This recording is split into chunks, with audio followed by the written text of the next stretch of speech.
The court is choosing a life imprisonment with parole eligibility. You just heard a Lucas County judge sentencing Dearryl Cornelious. He is the final suspect in the 2022 murder of 10-year-old Damia Ezell. Our Michael Sandlin joins us from Lucas County Common Pleas Court, where this sentencing happened earlier this morning. Michael, how is Damia's family feeling after all of this?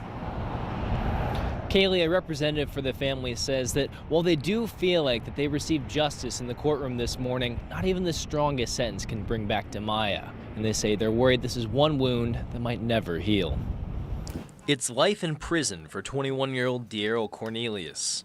About a week ago, he was found guilty of aggravated murder, attempted murder, and a host of other charges in 10-year-old Damia Ezell's death. The prosecution found evidence to suggest Cornelious and his associate Byron Cleveland were attempting to kill Ezell's uncle, Kenneth White, in a drive-by 2 years ago, firing 11 times into his vehicle on Collingwood Boulevard. Damia, who was riding with him, was killed instead. In their final statements this morning, the prosecution pushed for the full life sentence for Cornelious. And perhaps in doing so, reinstitute some feeling of justice to her family and her friends and her schoolmates, but also send a message to other individuals in our community similarly situated that this type of violence cannot be tolerated. Cornelius's defense had nothing to refute, saying the damage caused by this incident had been horrible for all parties. But he made one request to the judge: the opportunity for parole. Which would give my client some hope, some positive motivation, that when he does go down to the institution, that he can do anything and everything that he possibly can to better himself. Judge Stacey Cook granted the request, giving Cornelious the opportunity for parole after 25 years. After handing out her sentence, she made this plea to the room. It's got to stop.